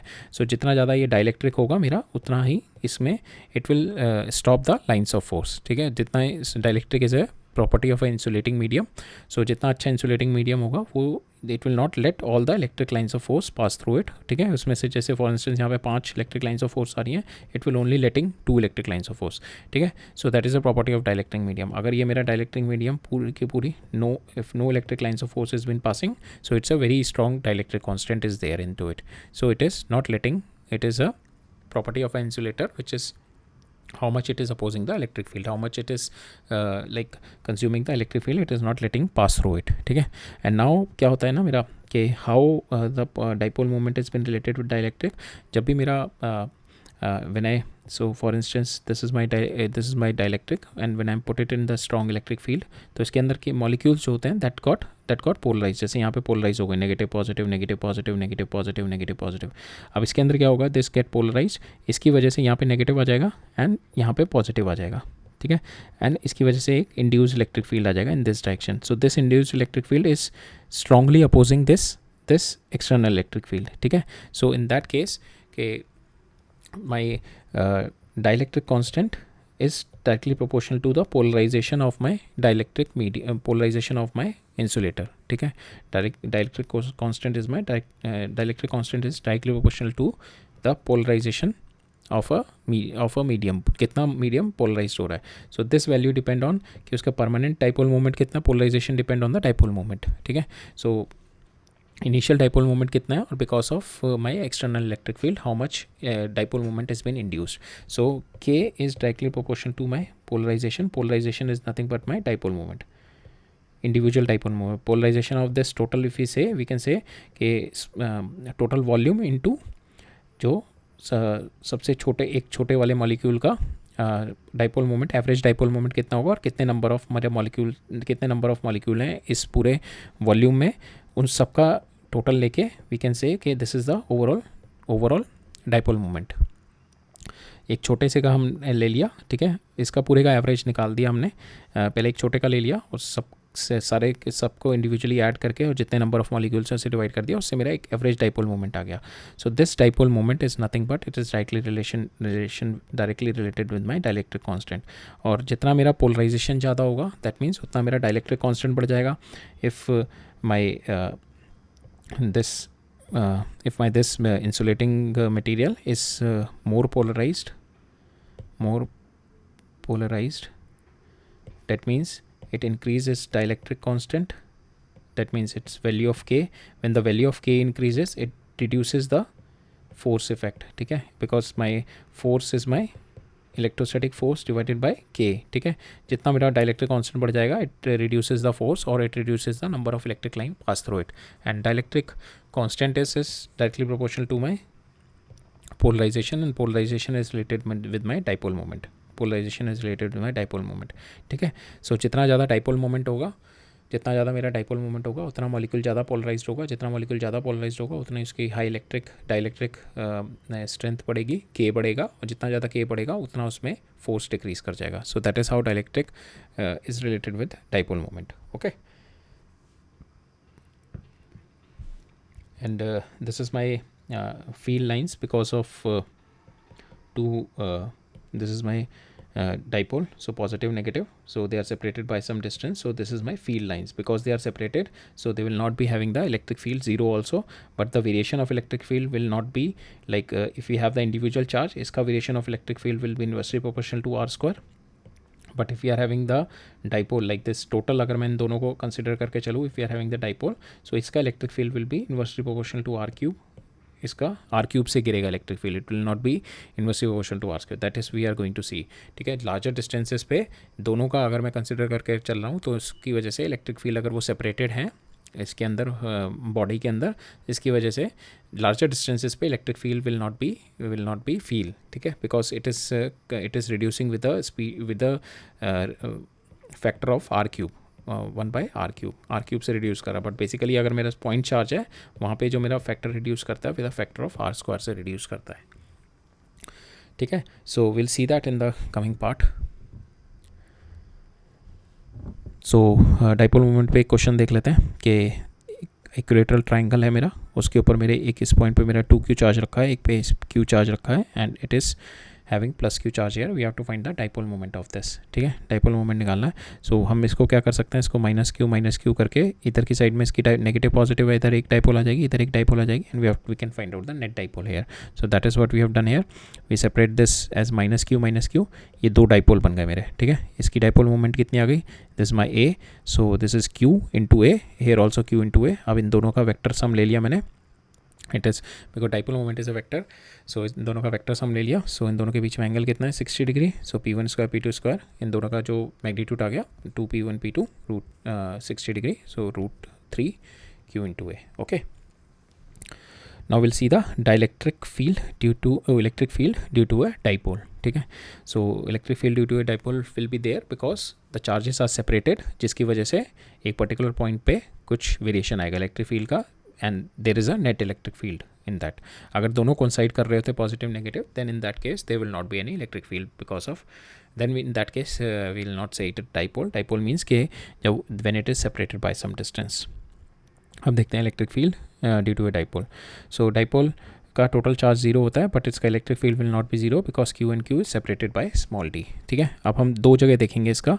एक तो ये मेरा डाइपोल है, if it's a dipole, so two places will see, three places basically will see. One is this is a special case in this line along the axial line, one is special case along this equatorial line. so यहाँ पे देखेंगे this is my special case के दोनों dipole को join करती हुई line से इनके इसके along the line देखेंगे. this is what is my axial case, this is my equatorial case, axial case, और एक रैंडम किसी पॉइंट पे देखेंगे which is neither an equatorial and nor an axial. तो इसको हम जनरल पॉइंट लेके करेंगे. ठीक है, और ये मेरा this is my minus q and plus q. this is my dipole. ठीक है, डाइपोल के एक्सियल पे, डाइपोल के इक्वेटोरियल पे एंड डाइपोल के किसी जनरल पॉइंट पे निकालते हैं. ठीक है, अब एक्सियल पे देखते हैं पहले. ठीक है, this is my dipole moment, this is my dipole, this plus q minus q, दोनों के बीच में it's distance is 2l. This my A B. अब इसकी वजह से we have to will see the what is the what is the electric field coming on the axial line. axial line पे मैंने एक पॉइंट ले लिया C which is at a distance from the center R. ठीक है, at a distance R from the centre. अब इसके ऊपर इसकी वजह से बिकॉज इट इज़ नियर, तो इसकी वजह से इलेक्ट्रिक फील्ड की प्लस क्यू की वजह से इलेक्ट्रिक फील्ड इस पर ज़्यादा आएगा because the distance is low and we know it is inversive proportional to are square. तो यहाँ पे इलेक्ट्रिक फील्ड इवन आएगा. इसकी वजह से नेगेटिव की वजह से electric field will be in this direction and it will B magnitude will be laser. So net electric field इस डायरेक्शन में आ गया मेरा ई. ठीक है, नेट इलेक्ट्रिक फील्ड आ गया ना दोनों की वजह से because they are separated by distance, so that's why there is a net electric field will come. अगर ये दोनों मेरे कोइंसाइड कर रहे होते प्लस माइनस एक ही पॉइंट पे, then there will not be any electric field. But so if we kept this thing, अगर ये पूरा का पूरा मेरा किसी डाइलेक्ट्रिक मीडियम में रखा हुआ है, उसका डाइलेक्ट्रिक कांस्टेंट k है. ठीक है, now will find out the electric field at both electric field और उसका नेट ले लेते हैं. Will minus E1 by E2 और उसका we'll find that E1 minus E2 is nothing but my electric field on an axial line because of the dipole. So electric field 1 आ गया, 1 divided 4 pi epsilon naught, k मैंने dielectric medium की वजह से लिया है, q divide by दोनों के बीच का distance and the direction will be in this direction. Second case देखते हैं E2 का, direction will be in this direction and the magnitude will also be low because r plus l आ गया. This my distance is far, direction is in this direction. Net निकाल लेते हैं, इसको इसमें से माइनस करते हैं and after minus this thing so we have got this value into it. और यहाँ पे हम लोग 2l into q को we can write it into p. ठीक है, 4l है ना, तो इसको 2l और q को we can write it because my dielectric moment क्या हो, डाइपोल मोमेंट क्या होगा इसका, it is q into 2l. ठीक है, सो यहाँ से we just write it down. यहाँ पे वैल्यू आ गई मेरी 2pr ऊपर, 2pr इसकी, और नीचे आ गई दिस. बट यहाँ पे वी नो कि हमारे जो डाइपोल मोमेंट में इन दोनों के बीच का जो ये हो गया 2l हो गया ना, इन दोनों के बीच का जो डिस्टेंस होता है डेट इज़ क्वाइट स्मॉल, जहाँ पे हम कैलकुलेट कर रहे हैं उससे बहुत छोटा होता है. सो वी कैन से कि जो एल स्क्वायर आएगा, ये छोटी ही वैल्यू का अगर मैंने एल स्क्वायर कर दिया और ये इससे बड़ी वैल्यू इसका आर स्क्वायर किया, तो this l square will be very small. This l square will be very small. We can put it 0 when this with respect to are square. इसको 0 कर दिया, यहाँ पे R4 आ गया, R से R कैंसिल, यहाँ पे नीचे आ गया मेरा R3. सो फाइनल वैल्यू मेरा इलेक्ट्रिक फील्ड आ गया 1/4 pi epsilon naught k will be there 2 into this p dipole moment is divided by R3. So two things we can observe it here. One is the electric field is parallel to p. ठीक है, the electric field is parallel to p because net electric field is in this direction and my dipole moment is also in this direction. Negative से positive होता है ना, dipole moment is also in this direction. One thing is this we have seen, and electric field is directly proportional to p also, and it is going inversely proportional to r cube. It is not a inverse square law, it is a inverse cube thing. ठीक है, so यहाँ पे dipole की वजह से जो मेरा electric field हो रहा है उसकी strength it is reducing much faster than the electric field of single point. ठीक है, सिंगल चार्ज की वजह से इलेक्ट्रिक फील्ड रिड्यूस जो मेरा कर रहा है that is with 1/r². Dipole की वजह से क्वाइट फार. सो अगर मैं लॉन्गर डिस्टेंस पे देखूँ तो मेरे को डाइपोल की वजह से I will not feel the electric field because वहाँ पे वैल्यू बहुत जल्दी फॉल डाउन कर रही है. बट सिंगल पॉइंट की वजह से, सिंगल चार्ज की वजह से there may be electric field there. ठीक है, so this value has come up 1/4 pi epsilon naught. यहाँ पे अगर डाइपोल अगर मेरा डाइलेक्ट्रिक मीडियम है, will put the value of k here 2p divide by r3. अब देखते हैं हम इक्वेटोरियल लाइन पे. Next will see the case of equatorial line. Equatorial line का मतलब हो गया मेरा कि this my negative positive dipole हो गया, दोनों के बीच का डिस्टेंस 2l हो गया. इक्वेटोरियल लाइन मीन्स इसके बाइसेक्ट करती हुई इसको सेंटर से और इस वाली लाइन पे ऊपर कहीं पे भी इस वाली लाइन पे we have to find out. ठीक है, will take a point C here. अब इस पॉजिटिव की वजह से ये दोनों तो डिस्टेंस सेम है. ठीक है, सो दैट मीन्स इसके जो इलेक्ट्रिक फील्ड आएंगे that will be the same but direction अब अलग होगी. पॉजिटिव की वजह से इस डायरेक्शन में आ गया, नेगेटिव की वजह से इस डायरेक्शन में आ गया electric field, but the value of the electric field will B same because ये जो दोनों के बीच का जो मेरा डिस्टेंस है दैट विल बी सेम. तो इलेक्ट्रिक फील्ड इवन कितना आ गया 1/4πε0k अगर डाइलेक्ट्रिक मीडियम में रखा है, Q डिवाइडेड बाय इन दोनों के बीच का डिस्टेंस हो गया r² + l² का रूट का होल स्क्वायर. E2 भी मेरा आ गया this, but the direction of E1 is this and E2 is this. इन दोनों के बीच में this my angle is 2 theta and now the net electric field will coming in this direction. ठीक है, and now we'll see the net electric field direction is opposite to my dipole moment direction. Dipole moment direction is P, negative से positive. ठीक है, और electric field की direction मेरी आ रही है दिस इन दिस डायरेक्शन. ठीक है, सो दैट इज अपोजिट. और दोनों का मैग्नीट्यूड E1 का magnitude is equal to E1 magnitude हमने देख लिया यहाँ पे. नाउ इसका एक कंपोनेंट इधर आएगा that is E1 sin theta और इसका ये गया E2 sin थीटा. ये दोनों कंपोनेंट कैंसिल हो जाएंगे. जो मेरा नेट कंपोनेंट इधर आएगा 2E E1 cos theta plus E2 cos theta. So we can write it down 2E cos theta. So E की वैल्यू मैंने डाल दी यहाँ पे. E1 की वैल्यू it is 2E1 की value if you put the value of 2E1 1/4πε0k Q divided by this will be root. ठीक है, यहाँ पे okay no into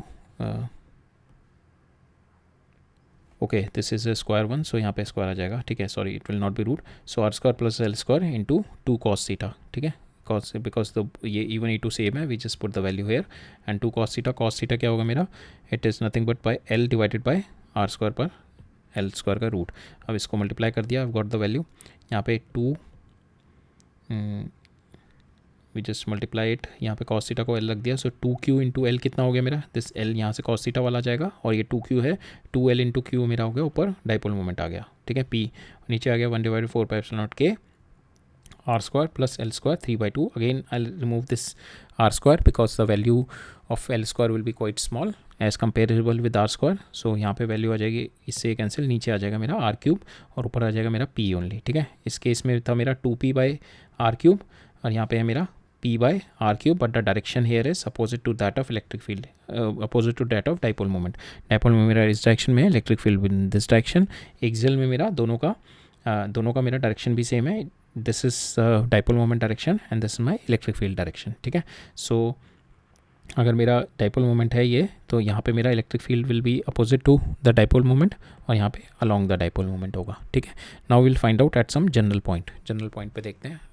we are having some general point, what will be the electric field because of dipole at some general point. General point देखते हैं. ठीक है, so suppose this is my dipole, this is plus q minus q, a b ले लिया and this is my general point where this is my general point. अब हमने क्या किया ना, टू सॉल्व आवर केस, हमने इस डाइपोल को we just break it into 2 components. एक इस डायरेक्शन में कर दिया बिकॉज इसका जो होगा इस वाले पॉइंट, इस वाले की वजह से that it is making some angle theta here, और ये थीटा एंगल पे मेरे को डाइपोल मोमेंट निकालना है. इसके we just split it, E1 इस डायरेक्शन में हो गया because of this and E2 इस डायरेक्शन में आ गया मेरा. ठीक है, because of this dipole moment. ठीक है, इसकी वजह से एक E1 आ गया, एक E2 आ गया, जो मेरा नेट समथिंग यहाँ पे आएगा. अब मैंने क्या किया कि इसको मैंने इस वाले को I just rotated here with this angle theta. ये सेम ये एंगल, ये वाला थीटा, ये भी यही होगा. सो ये थीटा से रोटेट किया तो ये P1 क्या आ गया मेरा, it is P cos theta. ठीक है, अब ये जो P cos थीटा आ गया, इसके एक्सेल पे ही तो ये वाला E1 है. This E1 is the axial of this P1 cos theta. So we can write down at E1, और जो इसका डाइपोल मोमेंट है मेरा P1 cos थीटा. ठीक है, P1 cos थीटा मेरा डाइपोल मोमेंट है. तो पहले जो डाइपोल था मेरा P था इस वाले केस में एक्सियल में. Now that dipole moment got change to P1 cos theta only. So that is the only change. और तो E1 मेरा कितना आएगा ये यहाँ पे.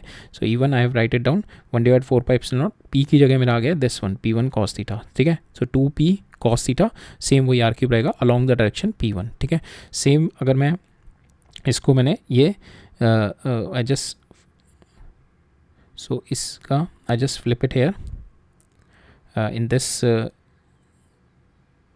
वे। अब ये मेरा हो गया, इसको मैंने, this is my P2 is nothing but my this P sine theta, P2 is nothing but my P sine theta आ गया। अब ये वाले के दिस इज़ नथिंग बट ये इक्वेटोरियल पॉइंट आ गया, C is my equatorial point of P sine theta, ठीक है, C is my equatorial point of P sine theta. अब इस पर जो इलेक्ट्रिक फील्ड आएगा that will be in this direction, that is nothing but my E2, ठीक है। अब E2 को हम लोग लिखेंगे यहाँ पे, E2 is my 1/4π0 P sine theta divide by R cube. Direction इसकी ये आ गई और मेरी direction of my dipole moment is this, ठीक है। ये मेरे E1 E2 आ गए यहाँ पे, and in terms of P, अब यहाँ पे मैंने क्या किया, we just do the vector addition of both, ठीक है, इन दोनों का, और इसका मैग्नीट्यूड कितना होगा, if we do square of this we have got P divide by 4π0 R cube, और रूट में आ जाएगा 1 + 3 cos स्क्वायर थीटा, ठीक है। सो इसका जो होगा 4 cos स्क्वायर थीटा होगा, साइन स्क्वायर थीटा होगा, 1 sine square theta cos square theta बना के 1 बना देगा, बाकी मेरा बचेगा 3 cos स्क्वायर थीटा, वो मेरा अंडर रूट में आ जाएगा यहाँ पे। और इन दोनों के बीच में जो मेरा रिजल्टेंट E और E1 के बीच में एंगल होगा दैट इज़ माई फाई, तो tan फाई कितना आ गया, E2 बाई E1, E2 कितना है मेरा this by this, so I can say 1/2 tan theta, 1/2 tan theta आ जाएगा मेरा, ठीक है। So this tan phi comes out to be equal to this quite an important result which can be used in many questions. So just remember this. So यहाँ पे tan phi कितना आ गया मेरा, दिस एंगल जो ये बनाएगा that is equal to 1/2 tan theta, ठीक है, दिस थीटा एंगल के, ओके। सो इसी के बेस पे नेक्स्ट क्वेश्चन है मेरा कि if having this dipole with the dipole moment P at an angle theta, एक पॉइंट पे जो इलेक्ट्रिक फील्ड है, net electric field is parallel to its parallel to this Y axis, ठीक है, ये वाई एक्सिस है। सो इसके पैरेलल टू वाई एक्सिस है एक पॉइंट पे, एक सर्ट पर्टिकुलर पॉइंट पे, ठीक है। पैरेलल मतलब इसका जो नेट आ रहा है because of this E1 and E2 is coming in this direction, so this its like this parallel इसके वाई एक्सिस के। तो we have to find out the value of this theta, ये थीटा कितना है, and the electric field at this point, electric field निकालना है this point पे, ठीक है। So these two things we have to find out. So this is given R। सो यहाँ पे हम लोग करते हैं, वी नो कि जो E है इसका जो एंगल होता है दैट्स अलोंग द एक्सियल, सो ये इसके अलोंग द एक्सियल लाइन के अलोंग जो एंगल होता है दैट इज़ फाई, और ये वाला एंगल हो गया theta because this is theta and this is theta, and I know my tan phi is my 1/2 tan theta, ठीक है। और यहाँ पे मैं tan फाई को लिख सकता हूँ, I can write it down, this tan phi is my 90 minus theta because this is theta, I can write it down 90 minus theta. So I put the value of tan phi is 90 minus theta, tan 90 minus theta is my cot theta 1 by tan theta, यहाँ से मेरा tan theta आ जाएगा √2 आ गया, cos theta आ गया मेरा 1/√3। Now magnitude of E निकालना है, E का magnitude ये हो गया, यहाँ पे cos square theta की वैल्यू है मेरी, I just put the value of cos theta here and I've got the value of magnitude of E, okay। So that's how you have to find out। अगर ये perpendicular दिया होता you just apply the perpendicular, कि अगर for instance we'll see this case also कि एक यहाँ पे मेरा डाइपोल मोमेंट दिया हुआ है, so this my dipole is there, so मेरे को निकालना है इक्विपोटेंशियल सरफेस पे इसका and we have to find out the radius of equipotential surface निकालना है, रेडियस ऑफ इक्विपोटेंशियल सरफेस। अब रेडियस क्या होता है इक्विपोटेंशियल सरफेस का, पहले तो इक्विपोटेंशियल सरफेस क्या होता है कि इक्विपोटेंशियल सरफेसेस के जहाँ पे हर पॉइंट पे मेरा पोटेंशियल इज सेम, ठीक है। सो फॉर इंस्टेंस ये मेरा इलेक्ट्रिक फील्ड है, ठीक है, हमने देखा था इलेक्ट्रिक फील्ड है, एंड इलेक्ट्रिक फील्ड की वजह से जो फोर्स आती है that is a conservative force, और इसके along the direction opposite direction में जाओगे, कोई भी जाएगा या कोई ऐसे डायरेक्शन में भी जाएगा किसी एंगल वाले डायरेक्शन में, तो इसका हमेशा वर्क डन होगा मेरा, ठीक है, always work done will be there because some distance will be coming.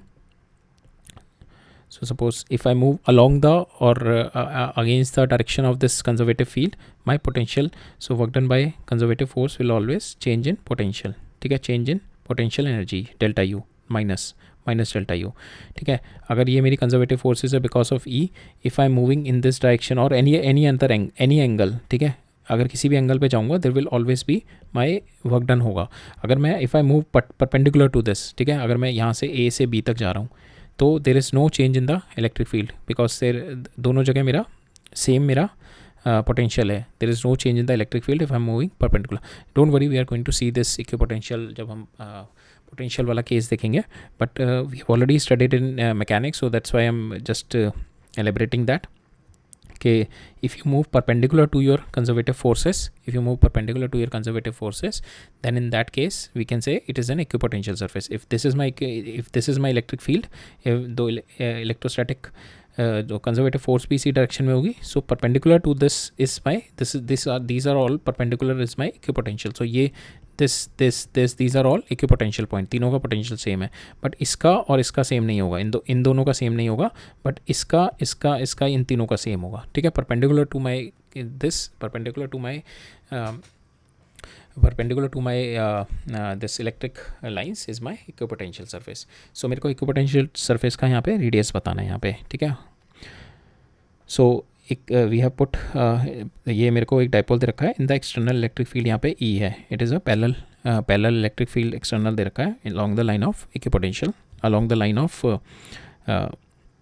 Dipole यहाँ पे. सो विल सी के जो भी मेरा रेडियस बनेगा यहाँ पे इक्विपोटेंशियल सरफेस का, उसके परपेंडिकुलर ही मेरा ER होगा हमेशा. वी हैव सीन ना कि equipotential surface is always perpendicular to ER. Suppose इस पॉइंट पे इसका net electric field is coming this one ER. ठीक है, किसी पॉइंट पे. सो यहाँ से परपेंडिकुलर ही होगा ना इसका. This will be perpendicular to this surface only, then only हमने देखा था, अभी देखा ना हमने कि perpendicular to ER only is are equipotential surface. So ये जो मेरा सर्कल बनेगा इसके परपेंडिकुलर ही मेरा ER होगा. ठीक है, परपेंडिकुलर ही मेरा ER होगा. जो नेट इलेक्ट्रिक फील्ड आएगा मेरा because of this dipole should be perpendicular to this surface. अगर ये मेरा परपेंडिकुलर है and this angle is been given. So यहाँ पे मेरे को पैरेलल दे रखा है ना, E इज पैरेलल. सो जो इलेक्ट्रिक फील्ड इस डायरेक्शन में आ रहा है दैट इज थीटा. तो मेरा जो कंपोनेंट नेट इलेक्ट्रिक फील्ड जो मेरा यहाँ पे आ रहा है E, ये आ रहा है मेरा. ठीक है, बट मेरे को पता है यहाँ पे जो मेरा इलेक्ट्रिक फील्ड है that is perpendicular because of we are considering the equipotential surface. Because of this it is coming this. So जो इसका इलेक्ट्रिक फील्ड होगा प्लस दिस वाला इलेक्ट्रिक फील्ड होगा, उसका जो परपेंडिकुलर जो होगा मेरा, ठीक है, दैट शुड, जो इस डायरेक्शन में जो होगा that should comes out to be zero. Because मेरा नेट इलेक्ट्रिक फील्ड जो होगा, नेट इलेक्ट्रिक फील्ड मेरा क्या होगा कि इसकी वजह से जो मेरा इस पॉइंट पे इलेक्ट्रिक फील्ड होगा दैट इज़ E थीटा और ER वैल्यू होगी मेरी. ठीक है, E थीटा और ER की वैल्यू होगी. तो मेरा ER इस डायरेक्शन में आ गया, E थीटा मेरा परपेंडिकुलर आ गया. और एक इलेक्ट्रिक फील्ड मेरे को दे रखा है this my electric field, external electric field at this direction. मेरे को पता है कि इस पॉइंट पे जो मेरा होगा if it's a equipotenशियल surface then my only perpendicular to this surface, my perpendicular to this surface only my electric field exists. Perpendicular electric field is my nothing but this ER, axial वाला electric field. So जो मेरा E है, जो मेरा E theta वाला जो electric field होगा because of this, that should be compensated by this E. ठीक है, इससे इक्वल होना चाहिए. देन वी कैन से जो नेट इलेक्ट्रिक फील्ड आएगा मेरा ER perpendicular to this direction आएगा. सो यहाँ पे जो कॉन्सेप्ट यही लग रहा है मेरा कि E नेट जो मेरा ये है मेरा दिस E थीटा वाला कंपोनेंट दैट शुड बी इसका परपेंडिकुलर इसके होगा. जो मेरा ये E है. So this E cos theta, sorry this is my theta. So E sine theta. So E sine theta वाला जो कंपोनेंट आएगा मेरा जो एक्सटर्नल इलेक्ट्रिक फील्ड का, that should be equal to this E मेरा इक्वेटोरियल वाला. Then in that case तो मेरा नेट इलेक्ट्रिक फील्ड जो इसकी वजह से बचेगा that will be perpendicular to this. ठीक है, so that is what we have to apply. So E theta is my E sine theta. ठीक है, यहाँ पे E थीटा क्या है मेरा because of this E theta is my because this इसकी वजह से बस एक रेडियल आना चाहिए ना यहाँ पे ये वाला कंपोनेंट मेरा ज़ीरो होना चाहिए. ज़ीरो कब होगा, जो मेरा ये वाला कंपोनेंट इसका इलेक्ट्रिक फील्ड इस डायरेक्शन में should be equal to this. ठीक है, इसका जो कंपोनेंट है इस डायरेक्शन में, जो मेरा इस एक्सटर्नल इलेक्ट्रिक फील्ड का कंपोनेंट इस डायरेक्शन में होगा E sine theta, that should be equal to this E theta. Then in that case we can say कि इसका जो नेट इलेक्ट्रिक फील्ड आएगा इसी डायरेक्शन में आएगा ER. सो E थीटा कितना हो गया मेरा, we have seen in the equatorial KP sine theta by R cube. यहाँ पे E साइन थीटा हो गया मेरा, साइन थीटा R की वैल्यू आ गई मेरी KP बाय E का 1/3. ठीक है, now we'll see the next topic, uniform dipole in a uniform electric field. Uniform electric field का मतलब है कि my electric field का magnitude and direction is not changing. So यहाँ पे जितना electric field है वो यहाँ पे E1 is equal to E2 है, कोई magnitude में change नहीं आ रहा, and direction is also same in this direction. Okay, अब इसमें मेरा एक dipole moment रखा है at some angle phi. ठीक है, at some angle phi मेरा dipole रखा हुआ है. सो dipole moment is in this direction P. इन दोनों के बीच का डिस्टेंस हो गया T. नाउ इस पे जो फोर्स लग रही होगी because of this will be in this direction QE, और इस पे जो फोर्स लग रही होगी इस डायरेक्शन माइनस QE. अब नेट फोर्स इन दोनों पे क्या है मेरी, ज़ीरो है, इन दोनों पे कोई लीनियर कोई ट्रांसलेटरी मूवमेंट नहीं है, but this force is having a tendency to rotate this, ठीक है. So it is going to produce the torque. Torque is nothing but the rotational effect of the force, ठीक है. कोई force है, rotational effects हमने देखा था, the perpendicular किसी भी पॉइंट की अगर परपेंडिकुलर फोर्स लग रही होगी, so that is having a tendency to rotate this. So this force is having a tendency to, because these are not in the same line, ठीक है. There is a if we say it is this force is having a tendency to rotate this molecule, this force, and both this force are having a tendency to rotate this dipole. So that is what we say a torque. It is a rotational effect of the force. So for instance, if this point is there and you apply a force on this rod here, so this rod is having a rotational tendency to move in this direction. So that is what we call a torque. So torque will be if you take this, so if you apply, and this is my R, if you apply a force here, so this rod is having a tendency to rotate in this direction. So in this case I can say torque is nothing but my R cross F, ठीक है. We have seen it in our cross product के cross product में क्या होता है, जो perpendicular force होती है that is having a tendency to rotate, ठीक है. यहाँ पर perpendicular, this force is totally perpendicular, so it is having a tendency to rotate about this point, ठीक है, पिवट पॉइंट. यहाँ पे pivot point, you can take any pivot point. If you take this pivot point, सो इस pivot point का ये वाला force की, इसको रोटेशनल टेंडेंसी क्या होगी, zero, because there is no separation between the pivot point and this force. But यहाँ पे इस पिवट पॉइंट से इस फोर्स के बीच में सेपरेशन कितना है, it is my this separation. Perpendicular component चाहिए ना, इससे परपेंडिकुलर कंपोनेंट कितना हो गया इसके. सो वी कैन से इस पिवट पॉइंट से, जस्ट अ सेकेंड, इस पिवट पॉइंट से इस फोर्स का perpendicular component will come in this direction. So it will B, so it is my phi, so this will be QE sin phi in this direction into R, ठीक है. सो जो मेरा magnitude आ जाएगा R into QE sin phi. So this will be one way to look it to it. Another way कि अगर मेरा, if I am going to find out the rotational about this point, is मेरे को क्या चाहिए होती है, perpendicular force चाहिए होती है. So this force will be perpendicular about this point, ठीक है, इससे परपेंडिकुलर है यहाँ पे, and this is my R. So we can see कि इस पिवट पॉइंट के according this R will be nothing but my D sin phi. So torque is also here. Torque is equal to, we can write it down, this F into D sin phi in this case. और पहले वाले case में हम लिख सकते थे F into this is my D into, और perpendicular force कितनी आ रही थी हमारी, QE sin phi. तो दोनों केस में मैग्नीट्यूड मेरा सेम ही आ रहा है, ठीक है. But my direction is R cross F, distance from the pivot point. किसी भी पॉइंट, किस पॉइंट के अक्रॉस निकालने, आप इस पॉइंट के भी अक्रॉस निकाल सकते हैं, इस पॉइंट के भी अक्रॉस निकाल सकते हैं, इस पॉइंट के भी अक्रॉस निकाल सकते हैं. सो इस पॉइंट के और इस पॉइंट के फ़ायदा ये है कि ये वाली फोर्स का जो आएगा मेरा टॉर्क जीरो आ जाएगा. यहाँ के अकॉर्डिंग निकालेंगे तो इसका भी टॉर्क आएगा, एंड इस वाली फोर्स का भी टॉर्क आएगा, इस वाली फोर्स का भी टॉर्क आएगा, और अब इस वाले पॉइंट के अकॉर्डिंग निकालेंगे. So this torque and all we are going to study in detail in rotational motion. अभी हमने मैकेनिक्स का पार्ट 1 देखा हुआ है, पार्ट 2 हम लोग देखेंगे अभी after studying this electrostatic portion, उसके बाद देखेंगे. But anyways I am just giving you initial level of intuition कि किस तरीके से होता है. कोई भी परपेंडिकुलर फोर्स है, if it's applying some, if जो point of applying of force है, वहाँ से जो पिवट है उसके बीच का डिस्टेंस और जो कितनी परपेंडिकुलर फोर्स है, that is going to give you the torque. Torque is nothing but the rotational effect of the force about the point और अबाउट द एक्सिस, ठीक है. यहाँ पे हम लोग पॉइंट ले रहे हैं. तो to understand this concept only we are just giving you a basic level intuition of rotation, ठीक है. और इसका जो डायरेक्शन होती है that is R cross F. सो R कितना हो गया इन दोनों के बीच में, दिस इज माई R. सो this is my R cross F means you just rotate your curl your finger from R to E. It is inside the plane, ठीक है, it is inside the plane. So torque का मेरा magnitude कितना हो गया, force into distance between this. So इस point के across कितना फोर्स आ गया, मेरा फोर्स आ गया QE, परपेंडिकुलर फोर्स है, और इस पॉइंट के अबाउट कितना रोटेशन हो रहा है मेरा, it is D sin phi, ठीक है. This is my phi, so D sin phi. तो वैल्यू कितनी आ गई, PE sin phi, and this Q into ये मैंने P लिख दिया, so PE sin phi. So value of torque comes out to be equal to here P cross E. So P की direction ये है P cross E. Torque here comes out to be P cross E. तो torque maximum कब होगा, when I am having the sin phi as 90 degree. अगर मेरा dipole ऐसे रखा हुआ है, पॉजिटिव नेगेटिव, अगर डाइपोल ऐसे रखा हुआ है, then in that case my torque will be maximum. और मेरा अगर डाइपोल ऐसे रखा हुआ है, negative positive, then in that case it is my minimum dipole, it is zero. और और इफ़ मेरा इस केस में रखा हुआ है पॉजिटिव और इस केस में रखा हुआ negative, here also the torque comes out to be 0. Here also torque because it is anti-parallel. So but it is unstable situation. This is my stable situation, positive negative, and this positive and negative अगर ऐसे dipole रखा हुआ है, this is my unstable situation that we are going to see when we are going to study. जब हम dipole को potential energy potential वाले concepts में डालेंगे तब हम देखेंगे stable और unstable क्या है.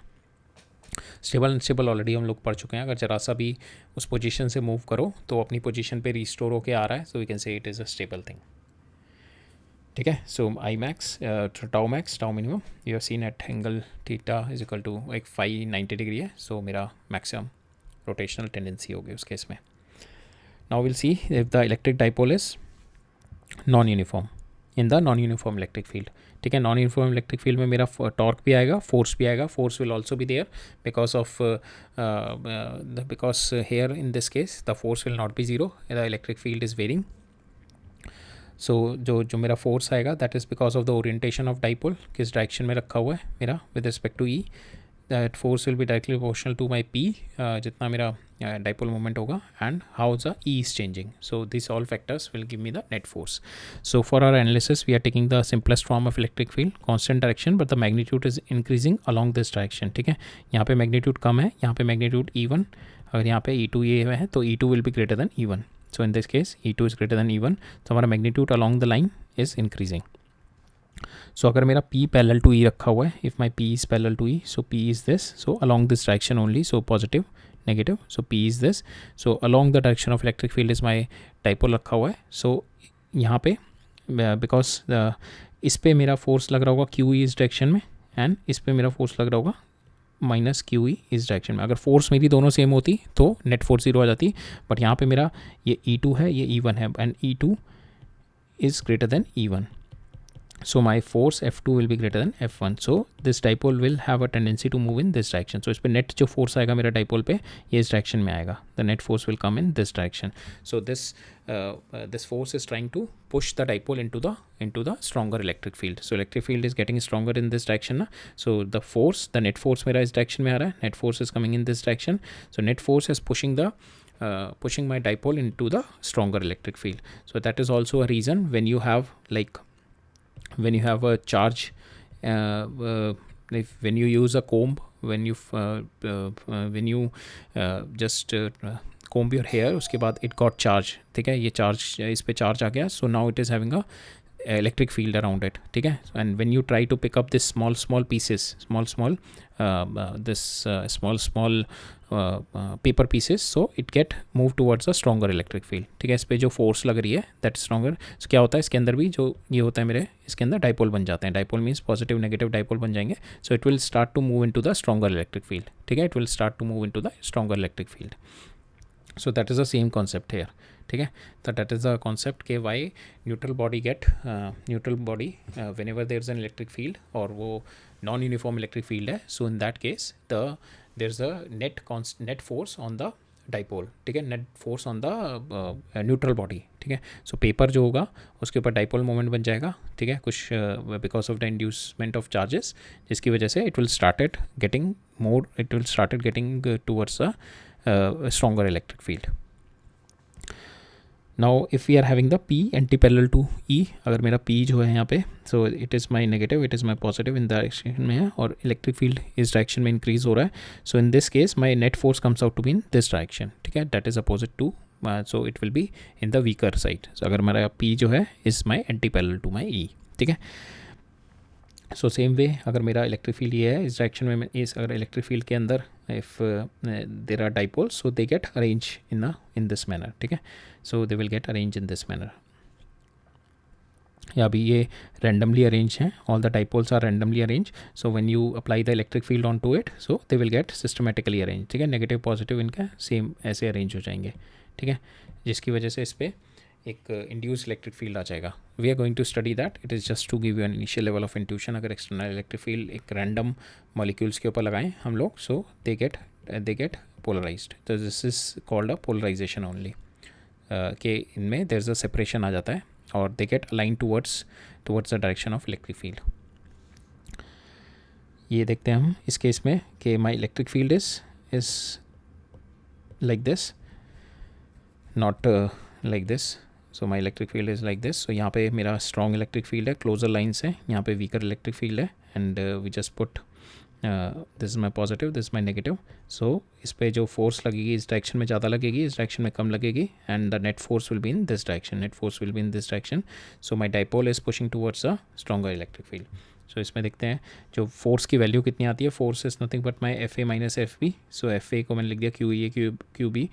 यहाँ पे ई और ई बी के ई ए ई बी को you divide by L and you multiply by L. Q into L कितना हो गया आपका dipole moment, you put it the value P, और E A by E B is your field gradient, how with the length your field is changing. ठीक है, यहाँ पे अगर हम जाएंगे, so if the L is increasing my field is reducing. So delta L over delta E by delta L. ठीक है, जैसे जैसे मैं यहाँ पे मूव करूँगा, how with the length my electric field is increasing और decreasing. So gradient of electric field is giving, this is my gradient of electric field. So force we can write it down P into D by D X. So if my X direction में है मेरा, और D by D R we can put, और R can be in any direction.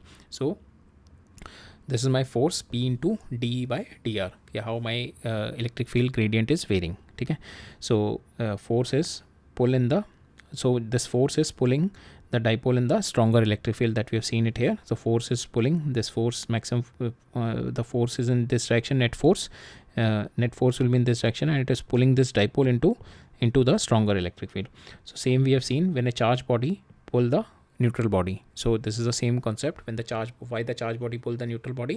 So the charge body polarize the neutral body. So उसके अंदर dipoles बन जाते हैं. So that dipole के ऊपर जो net force आता है, that will be taking it towards a stronger electric field. Stronger electric field क्या होता है on the surface, जैसे we have seen this, this rod, this rod is positively charged, so stronger electric field will be nearby this rod. ठीक है, धीरे धीरे इसका electric field will be keep on reducing as you move away.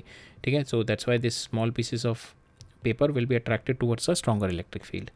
That is the same concept. Okay, now इस पे एक दो questions देख लेते हैं and then we'll wrap up. So दो dipoles रखे हुए मेरे, we have to find out the force of interaction between the dipoles. Just we'll take a 5-second break and then we'll resume. Just have the water.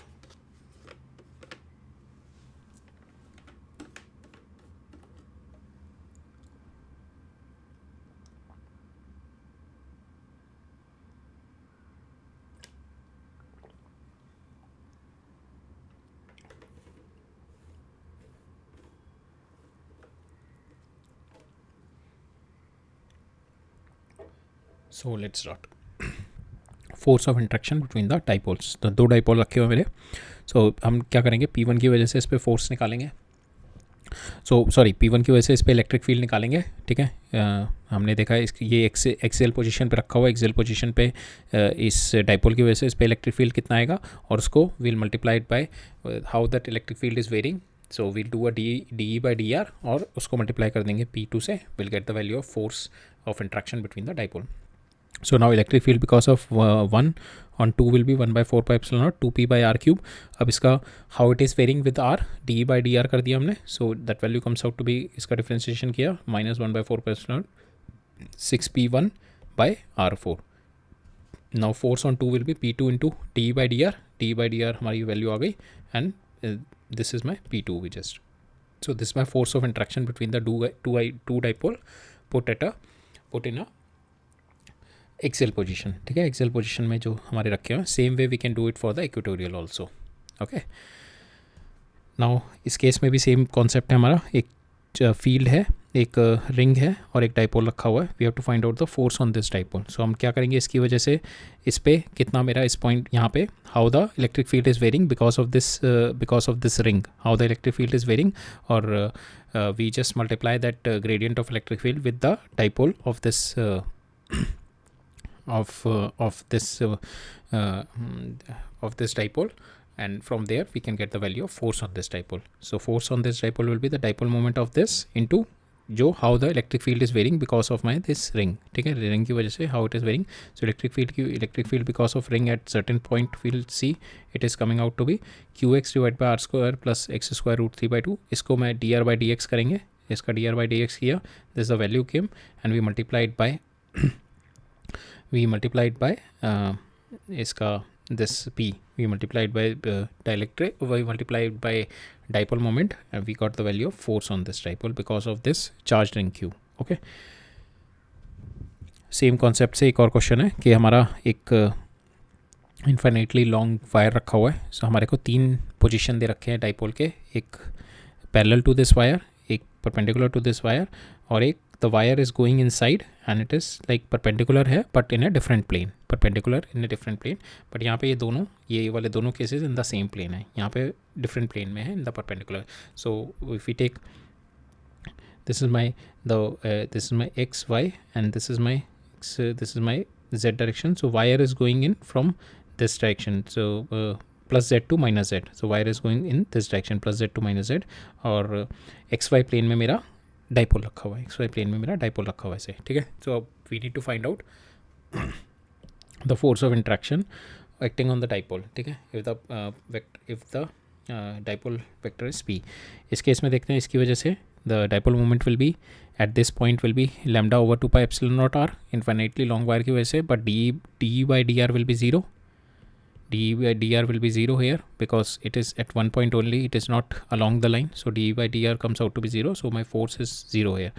Now in this case we'll calculate the value of d by dr and we multiply by this dipole and we got the value. So lambda is this, oh sorry, my electric field at certain point is this, at certain r we just do a d by dr, इसका differentiation किया with respect to r, we got this value, we multiplied by this dipole, we have got the force on this. Third case में देखते हैं. Now this is my the wire is going inside the plane. इसकी वजह से इस पे जो यहाँ पे इलेक्ट्रिक फील्ड आएगा वो इन दिस डायरेक्शन में आएगा, जिसकी वजह से force is in this direction आएगी. ये पॉजिटिव है मेरा ना, और यहाँ पे नेगेटिव होगा. सो यहाँ पे जो मेरा इलेक्ट्रिक फील्ड आएगा और फोर्स आएगी, बिकॉज ऑफ दैट फोर्स आएगी इस डायरेक्शन में. अब इन दोनों को I just break it down. Suppose this my angle theta, so this is also theta, so this will be F cos theta, F sine theta. यहाँ पे भी F cos theta, F sine theta. So जो F sine theta वाले component होंगे ये मेरे ये दोनों कैंसिल हो जाएंगे, ये वाले and this will get cancel, ठीक है, बिकॉज दोनों के बीच में डिस्टेंस मेरा सेम है, सो फोर्सेस विल बी सेम. तो ये वाले कंपोनेंट्स से कैंसिल हो जाएंगे. जो मेरे नेट फोर्स बचेगी डाइपोल के इस डायरेक्शन में बचेगी. We have to find the net force in this direction. So net force will be 2f cos theta. यहाँ पे we just put the value of f is q into E. q into E कितना हो गया because of this lambda over 2 pi epsilon naught. और ये distance कितना है मेरा, this is my r and this my l, so r square plus l square का. So if this is d, if r square plus d square हो गया और नीचे वाला भी d है, so this will be my electric field at this point, ठीक है. So q into E is my force, so two times of q E into cos theta कितना होगा, this is my theta, so cos theta will be d divided by r square plus l square. So this is the value. So here 2q into d, so 2d q into 2d कितना हो जाएगा मेरा. So q into 2d is my p dipole into lambda divide by 2 pi epsilon naught. इसको ये मेरी value आ जाएगी r square plus d square. So again this d is very much smaller because the dipole the distance between the dipole is very much smaller. So यहाँ पे d is very much smaller, so d square और भी छोटा हो जाएगा. So we can omit this thing. So directly मेरा आ गया p divided by lambda 2 pi epsilon naught r square, ठीक है. So that is the value of my force on this dipole if it's kept in a perpendicular plane, ठीक है. So right, so that's all for today. अब हमारा थोड़े बहुत topics रह गए हमारे इस चैप्टर में, इलेक्ट्रिक चार्जेस एंड फील्ड्स में. Some here and there small topics has been left. वो टॉपिक करेंगे हम लोग नेक्स्ट 1-2 लेक्चर में. We'll cover up that topic and will do some advance level of question and will close this chapter. और फिर next chapter से we are going to start with Gauss law and flux and Gauss law next chapter से पढ़ना शुरू करेंगे, ठीक है. सो अभी इसमें मेरे ख्याल से 2 से मे बी देखते हैं, maybe it will go up to 3 lecture, but कुछ एक टॉपिक्स रह गए हैं, some topics we are going to cover और some advance level of question. तो will wrap it up for today. हम एक क्विक रिव्यू ले लेते हैं. आज हमने मोशन इन चार्ज पार्टिकल देखा, जिसमें we have used the motion due to the electrostatic forces, then we use the motion due to the electrostatic and the mechanical forces also. Gravitation देखी हमने, because of the gravitation, because of friction.